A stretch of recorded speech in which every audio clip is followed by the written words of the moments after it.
Hello to class 9th and class 9th. We are in lesson number 6, sectors of Indian economy. And today we will be doing a secondary sector, industry.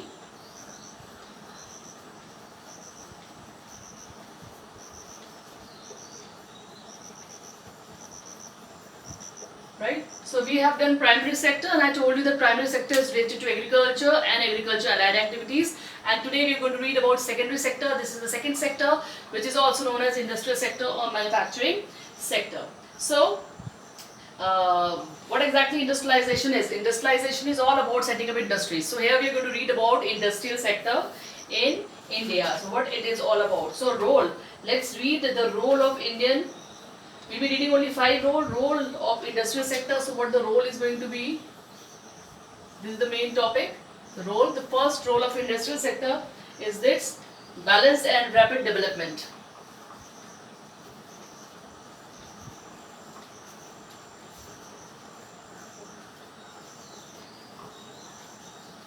So when we are talking about balance and rapid development, what does it mean? Basically, it means that we have industries all over India. So industries always help in development. Why? Because if industries will be there, people will get job. Industry will be there, people will get goods and services. People will have money. The standard of living will be improved.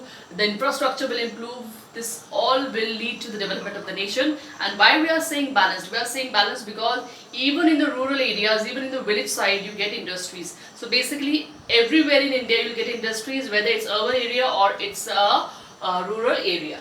Next one is your increase in national and per capita income. Second, increase in national income and per capita income.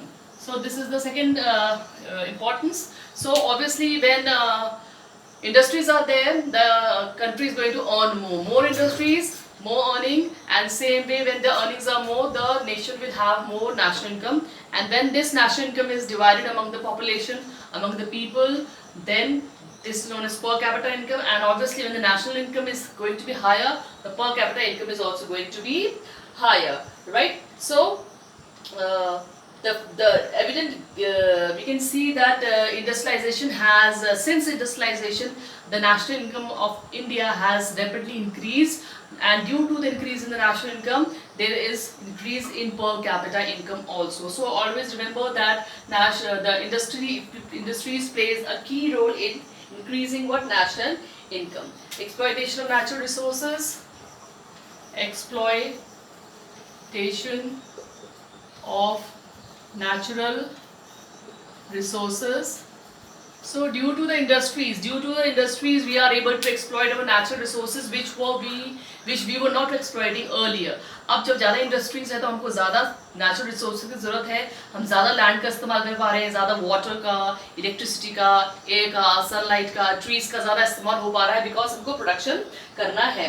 Rapid industrialisation would help in proper exploitation of natural resources.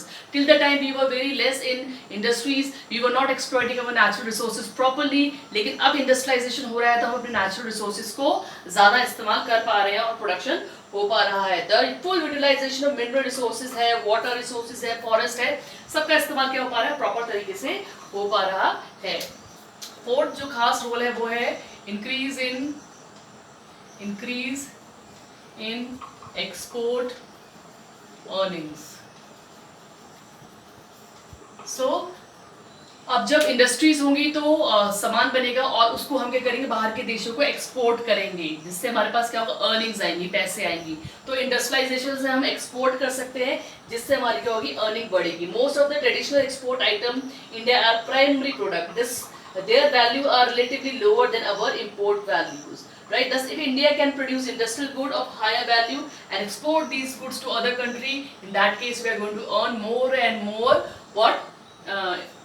international currency, and this is going to definitely increase our develop our Indian economy also. Industrialization and agriculture development.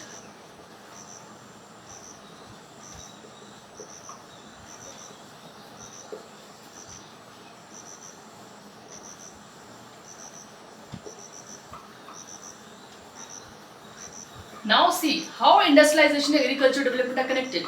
See, if industries will be there, then there will be production of all those tools and equipments which are used in agriculture also.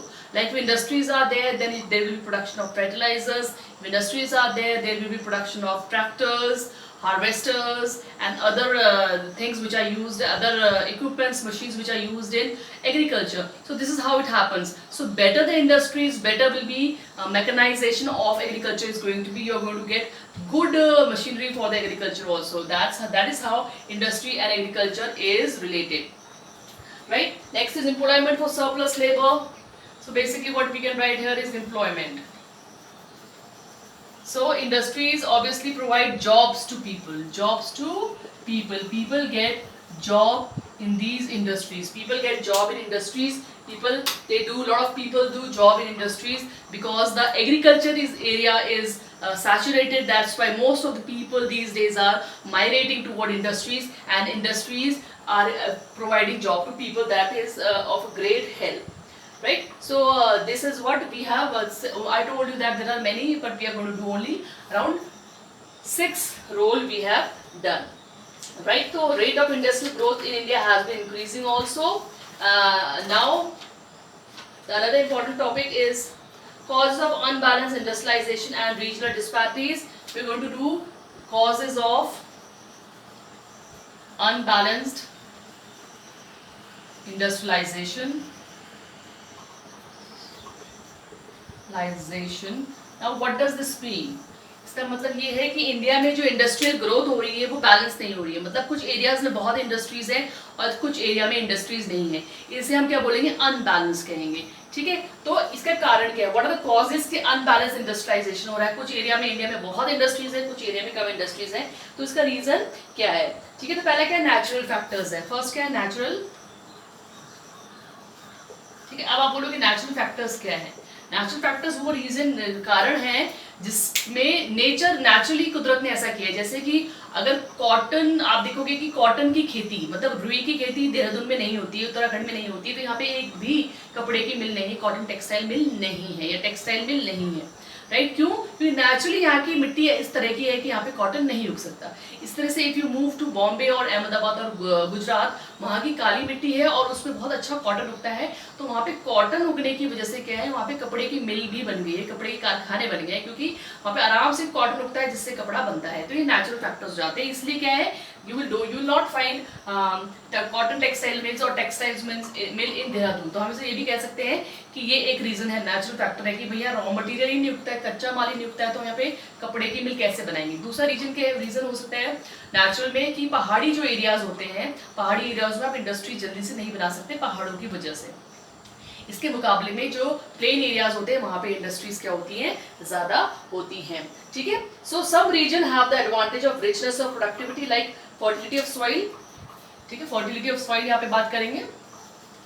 Fertility of soil की वजह से ऐसा हो सकता है.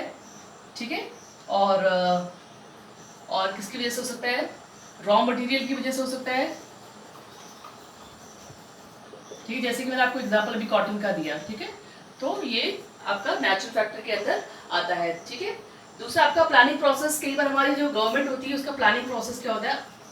गलत भी हो सकता है. ठीक है, हमारी इंडियन गवर्नमेंट क्या करती है? चीजों को प्लान करके करती है. तो in spite of the government policy of bringing out balanced regional development throughout the country, the process itself is such that it tends to increase the regional imbalance. तो भारत में जो प्लानिंग चलती है, government जो planning करती है कि industry यहाँ खुलेंगी और यहाँ खुलेंगी और ऐसे खुलेंगे, यहाँ पैसा इतना लगाएंगे, वहाँ पे वो इंडस्ट्री खुलेगी, ये प्लानिंग कई बार क्या होती है? सटीक नहीं होती. This planning at times is not correct. When this planning is not correct, इससे क्या हो जाता है? इम्बैलेंसेस हो जाते हैं. कहीं इंडस्ट्रीज ज्यादा हो जाती है, कहीं इंडस्ट्रीज कम हो जाती है. ठीक है, next is your urbanisation. Urbanisation मतलब क्या होता है? अर्बनाइजेशन मतलब होता है शहरों का बनना. ठीक है, अर्बनाइजेशन बोल रहे हैं it is another important indicator of economic development. Right, अब क्या होता है कि कुछ एरियाज क्या होते हैं? पहले से ही क्या होते हैं? अर्बनाइज होते हैं. अर्बनाइज मतलब होता है ज्यादा फैसिलिटीज वाला area. Facility wise it's good, it's develop. ठीक है, तो कुछ एरियाज ऐसे हैं जो अर्बनाइज्ड है, वहाँ पे हर तरह की फैसिलिटी है, वहाँ पे सड़कें हैं, टेलीफोन है, इंफ्रास्ट्रक्चर है, रोडें अच्छी हैं, सब कुछ बढ़िया है, तो वहाँ पे क्या और इंडस्ट्रीज खुलती जाती है। अगर आप if you move to rural areas, अगर आप गाँव की तरफ मूव करेंगे, रूरल एरियाज में मूव करोगे, तो वहाँ पे आपको फैसिलिटीज़ नहीं मिलेंगी, रोड नहीं मिलेगी, बिजली की प्रॉब्लम हो सकती है, टेलीफोन की प्रॉब्लम हो सकती है, कंप्यूटर नहीं होगा या मोबाइल का नेटवर्क नहीं आता होगा। इस केस में क्या वहाँ पे इंडस्ट्री सेटअप करना मुश्किल हो जाता है। दैट्स वाई अर्बनाइजेशन मतलब ऐसे एरियाज जहाँ पे सारी फैसिलिटीज़ हैं, जिन्हें हम शहर कहते हैं। तो शहर वाले एरियाज में सारी फैसिलिटीज़ होती है, जिसकी वजह से क्या होता है, अर्बनाइजेशन एक तरफा हो जाता है। Availability of transport facility,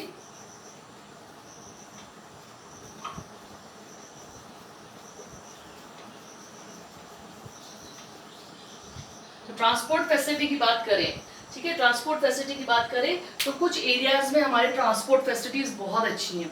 now the areas where the transport facilities are very good, चाहे वो पानी का ट्रांसपोर्ट है, चाहे वो सड़क का ट्रांसपोर्ट है, चाहे वो हवाई ट्रांसपोर्ट है, ये सारे के सारे ट्रांसपोर्ट फैसिलिटीज जहाँ पे अच्छी होती है वहाँ पे इंडस्ट्रियल डेवलपमेंट भी अच्छा होता है। लेकिन कुछ एरियाज ऐसे हैं इंडिया में where the transport facility is not good. We just talk about some hilly areas, mountainous areas, so in these or desert areas, in these areas you will not find good transport facility. That's why in areas में industrial development क्या हो जाता है, becomes very very difficult हो जाता है और imbalances हो जाते हैं, right? So transportation facilitates industrialization. The better transport facilities, the better industrialization. So in the areas where the transport facility is not good, those areas do not have any industrialization, because of which unbalanced industrialization takes place, right? Now the another reason, the fifth reason that is going to be last is the availability of cheap labor. ठीक है, cheap labor. So in some areas you easily get labor, right? Availability of cheap and skilled labor in a particular region also influence the regional distribution. If cheap labor is available, if cheap labor is available, then in these areas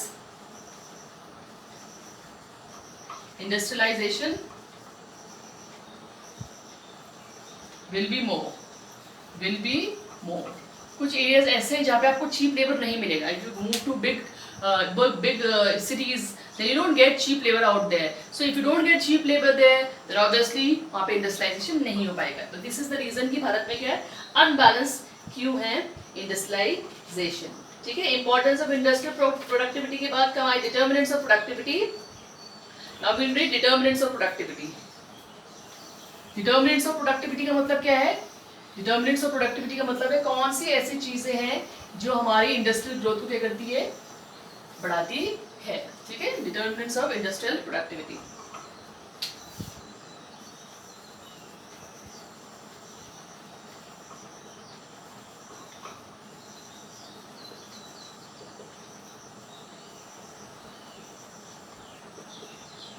कौन सी ऐसी चीजें जिससे हमारी industry का production बढ़ता है. सही, right. The first one is technological factors.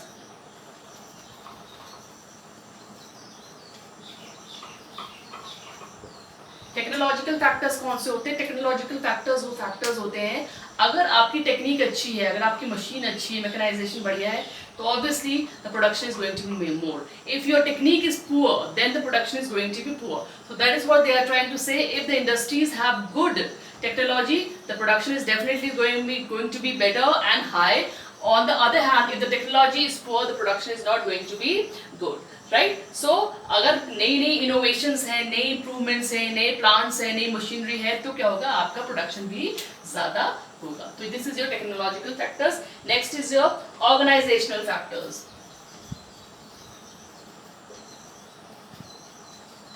तो ऑर्गेनाइजेशनल फैक्टर्स क्या होते हैं? ऑर्गेनाइजेशनल फैक्टर्स मतलब होते हैं कि लोग मिलकर के काम कैसे कर रहे हैं और काम कैसे कराया जा रहा है. ठीक है, ठीक है, यहाँ पे कैपेसिटी क्या है, कोऑर्डिनेशन, लोग मिलके काम कर रहे हैं कि नहीं कर रहे हैं. ठीक है, रूल्स रेगुलेशन से काम हो रहा है कि नहीं हो रहा है. सुपरविजन मतलब लोगों को देखा जा रहा है कि वो काम कर रहे हैं कि नहीं कर रहे हैं. कंट्रोल कैसा है, मैनेजमेंट कैसा है, प्लानिंग किस तरह से हो रही है. ये सारी चीज़ें डिसाइड करती है कि आपका प्रोडक्शन घटेगा कि बढ़ेगा। अगर आपका कंट्रोल ढंग से नहीं है तो ऑब्वियसली आपका कोई काम ढंग से नहीं होगा, तो इंडस्ट्रियलाइजेशन का जो आउटपुट है वो कम हो जाएगा, इंडस्ट्रीज ढंग से काम नहीं करेगी। सेम वे रूल्स होते हैं, कोऑर्डिनेशन होती है, कैपेसिटी होती है, इन सब चीज़ों के ऊपर भी काम करना पड़ता है। अगर ये सब बढ़िया है तो प्रोडक्शन भी क्या होगा, अच्छा होगा, राइट। एफिशिएंसी ऑफ लेबर के बारे में बात करें तो next is your efficiency of labor, right? If the labor those who are working in the industry are skilled, educated, trained and good, then in that case the productivity is going to be more. On the contrary, if the laborers are not educated, not trained, not proper, not skilled, then in case उनको काम करना नहीं आएगा और productivity क्या हो जाएगी, कम हो जाएगी। तो यहाँ पे हम स्किल देखेंगे, ट्रेनिंग देखेंगे, ठीक है, उनका एजुकेशन क्या है ये देखेंगे। ये सब चीज़ें फैक्टर्स आपके हैं जो क्या करती है, डिसाइड करती है कि इंडस्ट्रीज में प्रोडक्शन ज़्यादा होगा कि कम होगा, ठीक है। कुछ नेचुरल फैक्टर्स भी होते हैं, there are some natural factors also. Natural factors का मतलब क्या है कि अगर मौसम के क्लाइमेट कैसा है, क्लाइमेट अच्छा है कि नहीं है। अगर क्लाइमेट बहुत गर्म है तो ऐसे में लोग काम नहीं कर पाते हैं, ठीक है, काम अच्छी तरीके से नहीं हो पाता है, ठीक है। और अगर क्या है कि जोग्राफिकल रीजंस है, अगर बहुत ही जोग्राफिकल रीजंस भी आ सकते हैं, अगर बहुत ही हिली एरिया है या पानी वाला एरिया है तो वहाँ पे अलग तरह की प्रॉब्लम्स होती हैं। बहुत ठंडा इलाका है तो the problems are going to be entirely different. So the natural factors also to great extent influence the productivity. The geographical, climatical and physical factors have a considerable effect on the industrial productivity, right? So these are the 4 factors we can say that which influence your industrial productivity. So one more is there, government policies. Government policies. Now government policies मतलब जो government ने programme बनाए हैं, तो government has a special responsibility of creating and maintaining favourable atmosphere. Government की special responsibility है कि एक अच्छा एटमॉस्फेयर बनाया जाए जिससे लोग बेटर काम करें, प्रोडक्टिविटी बढ़े, कुछ नए नियम हो, कुछ नए कानून हो, ठीक है, जिससे क्या हो, प्रोडक्टिविटी बढ़े। As a matter of fact, higher rate of taxation on industries tends to discourage the entrepreneurs. If अगर government high rate of taxes लगाएगी, अगर टैक्स ज़्यादा लेगी अगर इंडस्ट्रियलिस्ट लोगों से, तो उस केस में क्या होगा, वो लोग डिस्करेज होते हैं काम करने के लिए। लेकिन अगर वो बोलेगी नहीं तुम्हें टैक्स कम देना है, तो इंडस्ट्री का जो प्रोड्यूसर होता है वो काम करना अच्छा चाहता है, फिर वो बोलता है कि गवर्नमेंट तक कम टैक्स ले रही है तो मैं अच्छा काम करूंगा और अपने वर्कर्स को ज़्यादा पैसा भी दूंगा। तो गवर्नमेंट काफ़ी हद तक गवर्नमेंट के नियम कानून क्या करते हैं, डिसाइड करते हैं तो what is going to be the productivity of the industry. So this is how, so these are the 5 factors which basically are what deciding the industrial production, right? So what we did was today, what we did is the secondary sector which is also known as manufacturing sector. Secondary sector में आपके सिर्फ manufacturing होती है, यहाँ पे industries होती हैं, ठीक है। तो इंडस्ट्रियल सेक्टर के बारे में हमने बात करी कि इंडस्ट्रियल सेक्टर का रोल क्या है किसी देश को डेवलप करने के लिए, ठीक है, वो डेवलपमेंट कराता है, लोगों को जॉब देता है, हमारा इंडस्ट्रियलाइजेशन प्रोडक्ट ज़्यादा होता है, एक्सपोर्ट करते हैं सामान इंडस्ट्री में बना हुआ तो हमारे को पैसा भी मिलता है, ठीक है। इसके अलावा हमारे नेशनल इनकम बढ़ती है और पर कैपिटा इनकम भी बढ़ती है, लोगों को जॉब मिलता है तो क्वालिटी ऑफ लाइफ और स्टैंडर्ड ऑफ लाइफ भी बेटर होता है। फिर कौन सी ऐसी चीज़ें जो इंडस्ट्रियल प्रोडक्टिविटी को कम या ज़्यादा करती हैं, तो technology, if your technology is good definitely then the production is going to be good. अगर टेक्नोलॉजी अच्छी है, मशीन अच्छी है, टूल्स इक्विपमेंट सब कुछ अच्छे हैं तो प्रोडक्शन बढ़ जाता है। ऑर्गेनाइजेशन फैक्टर्स मतलब कि काम कैसे कराया जा रहा है, कुछ नियम कानून है कि नहीं है, मैनेजमेंट कैसा है, how the control is, planning कैसे चल रही है इंडस्ट्री के अंदर, तो ये सब चीज़ें भी क्या करती है, बहुत इन्फ्लुएंस करती हैं आपकी प्रोडक्टिविटी को। Then the efficiency of labour, how the labour is the labour is trained, skilled, educated. If the labour is trained and skilled and educated, in that case he will definitely do good work for the industry and industrial production बढ़ जाता है। लेकिन अगर labour ढंग से पढ़ा लिखा नहीं है, उसके पास कोई ट्रेनिंग नहीं है, उसको मशीन हैंडल करनी नहीं आ रही है, तो इस केस में क्या होगा, वो वेस्टेज करता है और एक्सीडेंट्स भी हो सकते हैं और प्रोडक्शन लो हो जाता है। द नेचुरल फैक्टर्स, अगर किसी एरिया में बहुत गर्म बहुत ठंडा है या बहुत बारिश है तो उस केस में भी क्या होगा, आपका जो प्रोडक्टिव कैपेसिटी है, जो इंडस्ट्री प्रोडक्शन कैपेसिटी है वो क्या हो जाती है, डिक्रीज हो जाती है। And same is with government policies, government जिस तरह के नियम कानून बनाता है उस पर भी डिपेंड करता है that what the industry production is going to be like if taxation बहुत ज़्यादा लगता है, अगर टैक्स सरकार बहुत लगाती है इंडस्ट्रीज के ऊपर तो इंडस्ट्रीज ढंग से काम नहीं करती हैं, ठीक है। इसी के उल्टा अगर टैक्सेस कम कर दिए जाए तो इंडस्ट्री के जो प्रोड्यूसर्स हैं, ओनर्स हैं, वो काम करना चाहते हैं, वो भी खुश रहते हैं और encourage होते हैं, and they also encourage the laborers to do more and more production. So children, this was your secondary sector, and tomorrow we'll be moving the third topic. Tomorrow is going to tertiary sector. Tertiary sector क्या है? Tertiary sector में हम सारे services के बारे में पढ़ते हैं, ठीक है। यहाँ पे कोई प्रोडक्शन नहीं होता, यहाँ सर्विसेज होती है बस, जैसे कि ट्रांसपोर्ट हो सकता है, राइट, देन कम्युनिकेशन हो सकता है, इंश्योरेंस, बैंकिंग, इसी तरह की चीज़, बाकी चीज़ें और बहुत सारी चीज़ें हैं, ठीक है। तो in the next video we will be reading about this. So children, I believe this is clear to you and keep completing your notes as well. Till then, take care of yourself.